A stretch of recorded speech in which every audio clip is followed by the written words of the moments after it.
Different ಆಗಿರುವ ಒಂದು ಹೊಸ ರುಚಿಯನ್ನು ಇವತ್ತಿನ ವಿಡಿಯೋ ಮೂಲಕ ನೋಡೋಣ.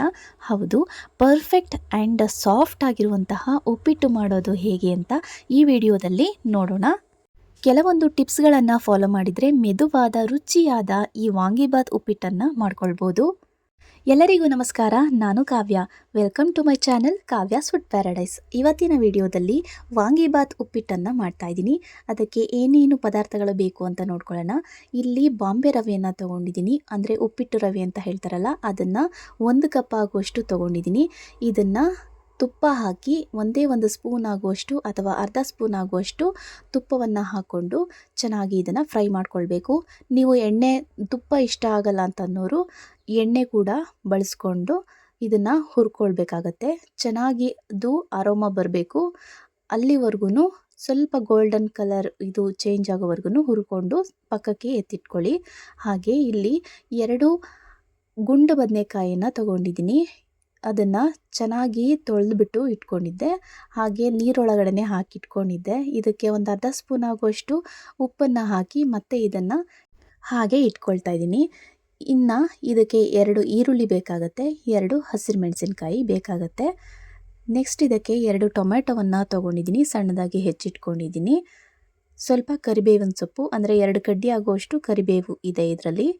ಸ್ವಲ್ಪ ಕೊತ್ತಂಬರಿ ಸೊಪ್ಪು, ಹಾಗೆ ಇದಕ್ಕೆ 10 ರೂಪಾಯಿ ಪ್ಯಾಕೆಟ್ ಬರುತ್ತಲ್ವ, ಆ ವಾಂಗಿಬಾತ್ ಪೌಡರನ್ನು ತೊಗೊಂಡಿದ್ದೀನಿ. ಅರ್ಧ ಸ್ಪೂನ್ ಆಗುವಷ್ಟು ಶುಂಠಿ ಬೆಳ್ಳುಳ್ಳಿ ಪೇಸ್ಟನ್ನು ಕೂಡ ತೊಗೊಂಡಿದ್ದೀನಿ. ಅರ್ಧ ಸ್ಪೂನ್ ಆಗುವಷ್ಟು ಚಕ್ಕೆ ಲವಂಗ ಪುಡಿಯನ್ನು ತೊಗೊಂಡಿದ್ದೀನಿ. ಇಲ್ಲಿ ಒಂದು ಬಾಣಲೆಗೆ 4 ಟೇಬಲ್ ಸ್ಪೂನ್ ಎಣ್ಣೆಯನ್ನು ಹಾಕ್ಕೊಂಡಿದ್ದೀನಿ. ಅದರ ಜೊತೆಗೆ 1 ಸ್ಪೂನ್ ಆಗುವಷ್ಟು ತುಪ್ಪವನ್ನು ಹಾಕ್ಕೊಂಡಿದ್ದೀನಿ. ಅದು ಸ್ವಲ್ಪ ಕರಗಿದ ನಂತರ ಇಲ್ಲಿ 6 ಪೀಸಸ್ಗಳು ಗೋಡಂಬಿನ ಹಾಕ್ಕೊಂಡಿದ್ದೀನಿ. ಸ್ವಲ್ಪ ಸೋಂಪನ್ನು ಹಾಕ್ಕೊಂಡೆ, 3 ಲವಂಗ, ಅರ್ಧ ಇಂಚ್ ಆಗುವಷ್ಟು ಚಕ್ಕೆಯನ್ನು ಹಾಕ್ಕೊಂಡು ಇದನ್ನು ಹಾಗೆಯೇ ಫ್ರೈ ಮಾಡ್ಕೊಳ್ತಾ ಇದ್ದೀನಿ. ಈಗ ಇದಕ್ಕೆ ಹಸಿರು ಮೆಣಸಿನ್ಕಾಯಿ 2 ಕಟ್ ಮಾಡಿಟ್ಕೊಂಡಿದ್ನಲ್ಲ, ಅದನ್ನು ಕೂಡ ಹಾಕಿ ಚೆನ್ನಾಗಿ ಹಾಗೆಯೇ ಫ್ರೈ ಮಾಡ್ಕೊಳ್ತಾ ಸ್ವಲ್ಪ ಕರಿಬೇವಿನ ಸೊಪ್ಪನ್ನು ಕೂಡ ಹಾಕ್ಕೊಂಡು ಚೆನ್ನಾಗಿ ಇದು ಸಿಡ್ದಾದ್ಮೇಲೆ ನಾವು ಈರುಳ್ಳಿನ ಹಾಕ್ಕೊಳ್ಬೇಕಾಗತ್ತೆ. ಇದನ್ನು ಸಣ್ಣದಾಗಿ ಉದ್ದುದ್ವಾಗೇ ಹೆಚ್ಕೊಂಡಿದ್ದೀನಿ.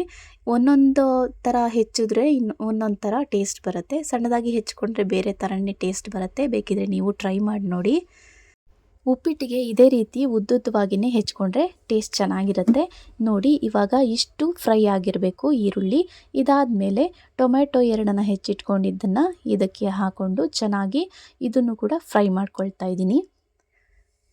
ಸ್ವಲ್ಪ ಸಾಫ್ಟ್ ಆಗಬೇಕು, ಟೊಮೆಟೊ ಎಲ್ಲ ಚೆನ್ನಾಗಿ ಸಾಫ್ಟ್ ಆಗ್ತಾ ಇದ್ದಾಗೆ ನಾವು ಬೇರೆ ಇಂಗ್ರೀಡಿಯೆಂಟ್ಸ್ನು ಕೂಡ ಹಾಕ್ಕೊಳ್ಬೇಕಾಗತ್ತೆ.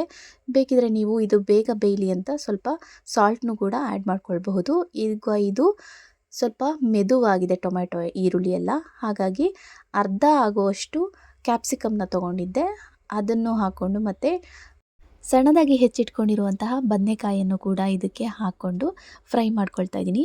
ನೀವು ಉದ್ದ ಬದನೆಕಾಯಿ ಬರುತ್ತಲ್ವ, ಬಿಳಿ ಬದನೆಕಾಯಿ ಅಂತ ಹೇಳ್ತಾರಲ್ಲ, ಅದನ್ನು ಕೂಡ ಯೂಸ್ ಮಾಡ್ಕೊಳ್ಬಹುದು. ನಾನಿಲ್ಲಿ ಗುಂಡು ಬದನೆಕಾಯಿನ 2 ತೊಗೊಂಡಿದ್ದೀನಿ. ಹಾಗೆ ಸ್ವಲ್ಪ ಉಪ್ಪನ್ನು ಆ್ಯಡ್ ಮಾಡ್ಕೊಳ್ತಾ ಇದ್ದೀನಿ, ಇದು ಬೇಗ ಫ್ರೈ ಆಗಲಿ ಅಂತ ಅಂದ್ಬಿಟ್ಟು.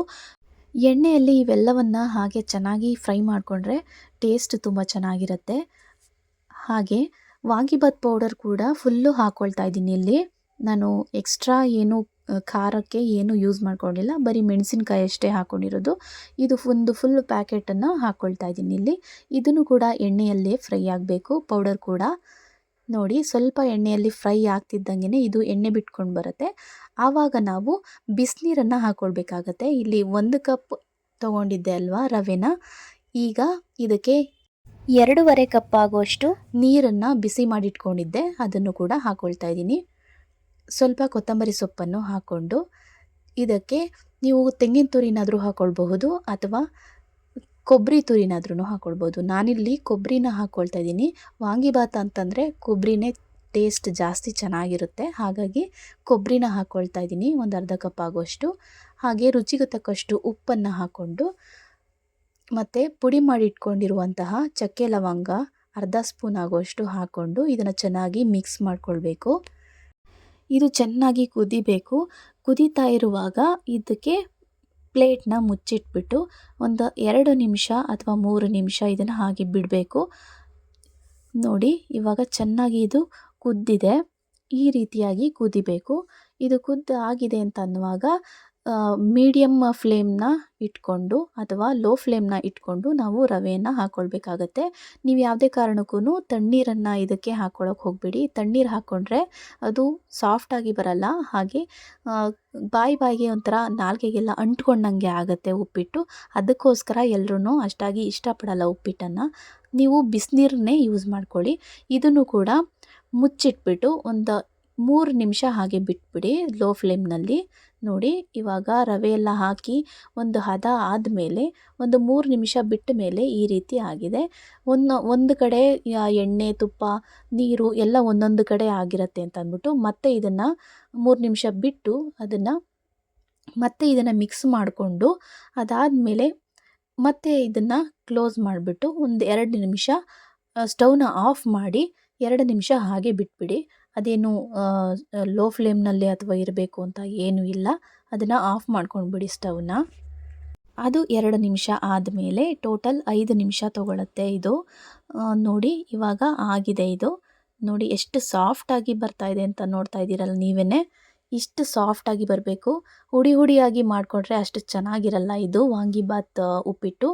ಅದಕ್ಕೆ ಇದೇ ರೀತಿಯಾಗಿ ಸಾಫ್ಟಾಗಿ ಮಾಡ್ಕೊಳ್ಬೇಕಾಗತ್ತೆ. ನೀವು 2ರಿಂದ 2.5 ಕಪ್ ಆಗುವಷ್ಟು ನೀರು ಬೇಕಾಗುತ್ತೆ. 2.5 ಕಪ್ ಆಗುವಷ್ಟು ಹಾಕ್ಕೊಂಡ್ರೆ ತುಂಬ ಈ ರೀತಿಯಾಗಿ ಮೆದುವಾಗಿ ಬರುತ್ತೆ. 2 ಕಪ್ಗಿಂತ 2.5 ಕಪ್ಪನ್ನು ಹಾಕ್ಕೊಳ್ಳಿ. ನೋಡಿ ಲಂಚ್ ಬಾಕ್ಸ್ಗೂ ಕೂಡ ನಾನು ಪ್ರಿಪೇರ್ ಮಾಡ್ಕೊಳ್ತಾ ಇದ್ದೀನಿ. ನನ್ನ ಮಗಳ ಲಂಚ್ ಬಾಕ್ಸ್ಗೂ ಕೂಡ ಹಾಕ್ಕೊಳ್ತಾ ಇದ್ದೀನಿ ನಾನು. ಅವಳಿಗೆ ಈ ರೀತಿ ಉಪ್ಪಿಟ್ಟು ಮಾಡಿದ್ರೆ ತುಂಬ ಇಷ್ಟಪಟ್ಟು ತಿಂತಾಳೆ. ಹಾಗಾಗಿ 2 ಬಾಕ್ಸ್ಗೆ ಬೇಕು ಅಮ್ಮ ಅಂತ ಕೇಳಿದ್ಲು, ಹಾಗಾಗಿ ಹಾಕ್ತಾ ಇದ್ದೀನಿ.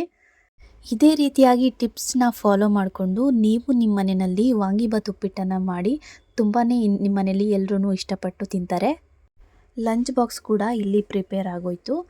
ಉಪ್ಪಿಟ್ಟನ್ನು ತಿನ್ನಲ್ಲ ಅಂತ ಹೇಳುವವರು ಕೂಡ ತುಂಬಾ ಇಷ್ಟಪಡ್ತಾರೆ. ನಮ್ಮ ಮನೆಯಲ್ಲಿ ಒಂದೊಂದು ಟೈಮ್ ಇಷ್ಟಪಡ್ತಾರೆ, ಒಂದೊಂದು ಟೈಮ್ ಇಷ್ಟಪಡಲ್ಲ. ಆದ್ರೂ ಈ ರೀತಿ ಉಪ್ಪಿಟ್ಟು ಮಾಡಿಕೊಟ್ರೆ ತುಂಬ ಇಷ್ಟ ಆಗುತ್ತೆ ಅವ್ರಿಗೆ. ಇದ್ರ ಜೊತೆಗೆ ನಾನು ಡ್ರೈ ಫ್ರೂಟ್ಸ್ನ ಕೂಡ ಒಂದು ಬಾಕ್ಸ್ಗೆ ಹಾಕ್ಕೊಂಡು ಅವ್ರಿಗೆ ಮಕ್ಕಳಿಗೆ ಅಂತ ಅಂದ್ಬಿಟ್ಟು ಕೊಡ್ತಾಯಿದ್ದೀನಿ. ನೋಡಿ ಇದನ್ನು ನಾನು ಸರ್ವ್ ಮಾಡ್ಕೊಳ್ತಾ ಇದ್ದೀನಿ. ಒಂದು ಬಟ್ಲಿಗೆ ಹಾಕ್ಕೊಳ್ತಾ ಇದ್ದೀನಿ. ನೀಟಾಗಿ ಇದನ್ನು ಫಿಕ್ಸ್ ಮಾಡಿಕೊಂಡು ಚೆನ್ನಾಗಿ ಪ್ರೆಸ್ ಮಾಡಿಬಿಟ್ಟು ಫಿಕ್ಸ್ ಮಾಡಿಕೊಂಡ್ರೆ ಅದು ಉಲ್ಟಾ ಮಾಡಿದಾಗ, ಬಟ್ಲನ್ನು ಉಲ್ಟಾ ಮಾಡಿದಾಗ ನಾವು ಹೇಗೆ ಹೋಟೆಲ್ಗಳಲ್ಲೆಲ್ಲ ತಿಂತೀವೋ ಕೀಳ್ದಾಗ ಕೊಡ್ತಾರೆ ಅಲ್ವಾ, ಆ ರೀತಿ ಇದರಲ್ಲಿ ಉಪ್ಪಿಟ್ಟು ಚೆನ್ನಾಗಿ ಕೂತ್ಕೊಳ್ಳುತ್ತೆ ಅಂತ ಅಂದ್ಬಿಟ್ಟು ಈ ರೀತಿ ಮಾಡ್ತಾಯಿದ್ದೀನಿ. ನೋಡಿ ಇದನ್ನು ಉಲ್ಟಾ ಮಾಡಿದ್ರೆ ನೀಟಾಗಿ ಬರುತ್ತೆ. ನೋಡಿ ಇಷ್ಟು ಸಾಫ್ಟಾಗಿ ಬರಬೇಕು ಉಪ್ಪಿಟ್ಟು. ಈ ಹೊಸ ರುಚಿಯ ವಾಂಗಿಬಾತ್ ಉಪ್ಪಿಟ್ಟು ನಿಮಗೆಲ್ಲ ಇಷ್ಟ ಆಗಿದ್ದರೆ ದಯವಿಟ್ಟು ನನ್ನ ಚಾನಲನ್ನು ಸಬ್ಸ್ಕ್ರೈಬ್ ಮಾಡಿಕೊಡಿ. ನನ್ನ ವಿಡಿಯೋ ನೋಡಿದ್ದಕ್ಕಾಗಿ ಎಲ್ರಿಗೂ ಧನ್ಯವಾದಗಳು.